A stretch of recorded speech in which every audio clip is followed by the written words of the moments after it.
Saya mengkritik Pak Mahfud. Biasa kan kami sama-sama aktivis saling mengkritik, nggak ada masalah ya. Mengkritik mengapa kasus Pina, satu kasus, dikatakan adalah bukti carut-marutnya hukum.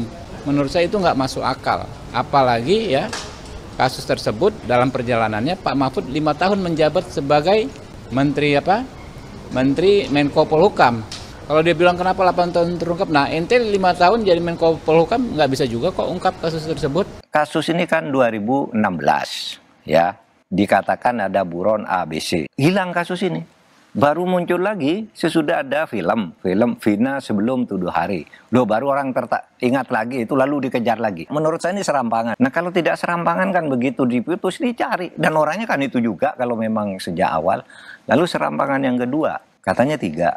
Lalu diumumkan, oh yang 2 itu fiktif, tidak ada. Ini kan serampangan namanya gitu. Sehingga waktu itu saya hanya menyatakan yaitu lebih dari unprofesional, itu kira-kira akan melindungi nama seseorang dan mencari kambing hitam, sehingga kira-kira di situ. Tetapi kita buktikan dulu. Nah, sekarang sudah terbukti, berarti itu sudah bisa mulai dipakai sebagai novum. Polisi sudah ahli sebenarnya kalau mau menemukan itu dengan benar, tanpa terhambat oleh masalah-masalah psikologis. Itu gampang menurut saya.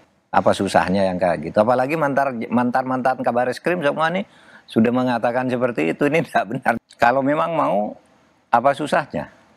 Kan setiap pelanggaran, tuduhan pelanggaran itu harus ditangani sebanyak apapun bintang yang dimiliki. Jadi ya sudahlah, kita ini menilai ya penegakan hukum jangan dari 1-2 kasus. Kasihan rekan-rekan aparat penegak hukum yang sudah kerja benar-benar, yang level-level di bawah memecahkan kasus ya, ribuan kasus tiap tahun mereka selesaikan.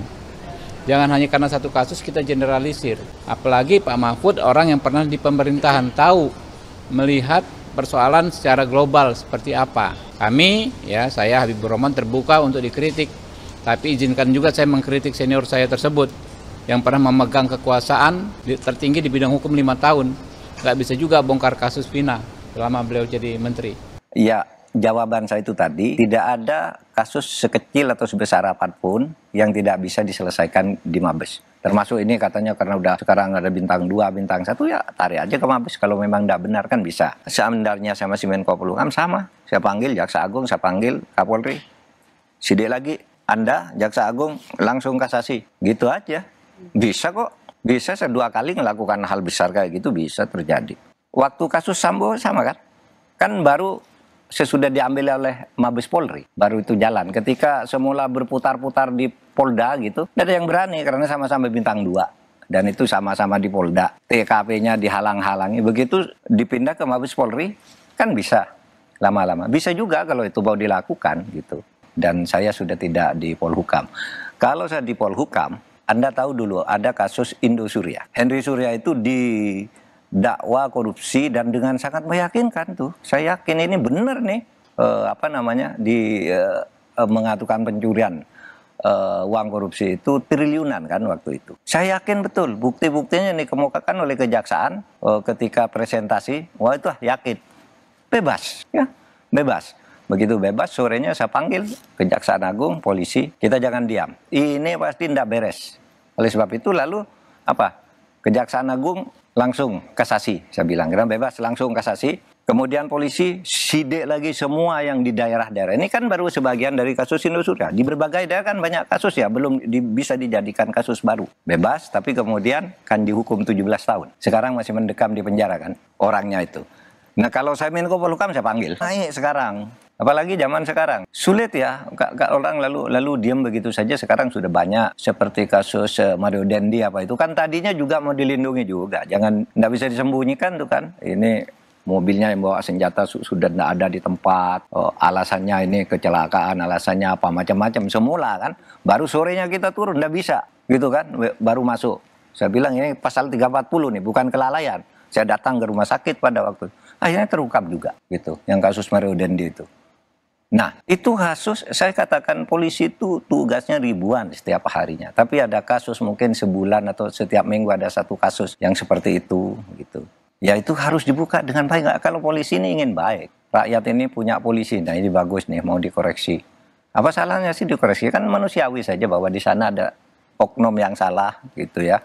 Kan bisa lalu dibuka dengan catatan dulu bahwa kasus di Indonesia banyak yang itu tidak bisa dipegang, ya, yang terkesan defensif. Kompolnas juga tidak bisa dong dijadikan pegangan sepenuhnya, karena di dalam kasus Sambo dulu Kompolnas itu semula kan membenarkan tidak ada apa-apa Pak, saya telepon dari bukan ada apa-apa, lancar. Begitu saya pulang salah itu asumsinya, saya bilang begitu. Ini pembunuhan bukan tembak menembak. Nah, mulai lagi kan. Mulai ketemu akhir. Jadi bisa saja Kompolnas itu terlalu formalitas ya, mengikuti misalnya apa yang di lapangan begini, oh ya begitu, lapor enggak apa-apa gitu. Waktu kami dalamin enggak juga, salah itu saya bilang. Bisa begitu. Assalamualaikum warahmatullahi wabarakatuh. Jumpa lagi dengan saya di Camp TV Channel. Barusan kita saksikan ya sebuah perdebatan yang cukup panas antara Profesor Dr. Mahfud MD dengan Wakil Ketua Umum Partai Gerindra Habibur Rahman yang ikut mengomentari soal kasus Vina Cirebon ya. Di sini Habibur Rahman mengklaim bahwa Mahfud MD hanya cari panggung. Padahal kita tahu sendiri ya bahwa kapasitas Profesor Mahfud MD, bahwa Prof. Mahfud adalah seorang mantan Menko Polhukam yang kita tahu banyak sekali menyelesaikan kasus-kasus besar. Sebut saja seperti kasus Sambo misalnya, kasus Indosuria. Karena campur tangan dan dari Profesor Mahfud MD, kasus-kasus tersebut bisa diselesaikan dan langsung mencuat ke publik dan jadi perbincangan publik dan akhirnya bisa selesai. Dan salah satunya yang sekarang lagi panas-panasnya ini adalah kasus Vina Cirebon ini. Kita bisa bayangin ya, kalau seandainya Profesor Mahfud MD masih menjabat sebagai Menko Polhukam, saya yakin betul bahwa Prof. Mahfud juga akan terjun langsung menangani kasus tersebut yang sangat viral dan menjadi perbincangan publik akhir-akhir ini, bahkan beberapa bulan terakhir ini.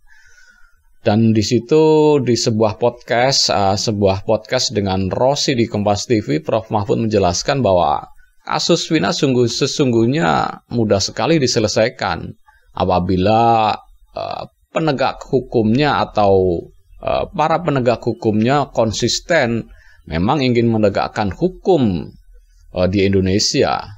Dan Prof. Mahfud membicarakan itu di sebuah podcast dengan Rossi di Kompas TV. Dan pasti kita tahu semua bahwa Prof. Mahfud begitu gencarnya sewaktu menangani kasus Sambo ya. Dan di situ Prof. Mahfud begitu familiar sekali di kalangan masyarakat kita. Selain sebagai Menko Polhukam, beliau juga benar-benar menegakkan hukum setegak-tegaknya di Indonesia. Sewaktu Prof. Mahfud masih di pemerintahan, masih menjabat sebagai Menko Polhukam.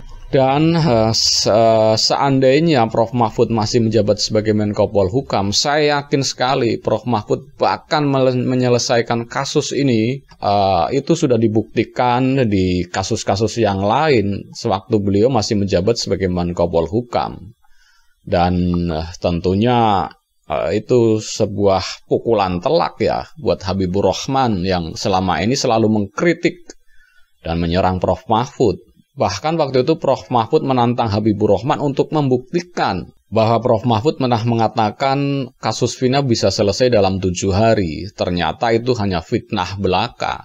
Dan Habibur Rahman ketika ditanya wartawan, beliau hanya mengatakan peace Prof. Mahfud, seolah-olah ingin cuci tangan ya. Dan Prof. Mahfud langsung membalasnya, coba Anda buktikan. Kalau Anda bisa membuktikan, Prof. Mahfud siap membayar 100 juta rupiah. Setelah perdebatan itu berlalu, ini muncul lagi Prof. Mahfud di podcastnya Rossi di Kompas TV.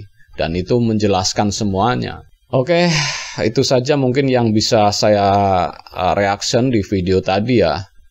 Dan jangan lupa komentarnya, like dan komen, serta subscribe yang belum subscribe ya.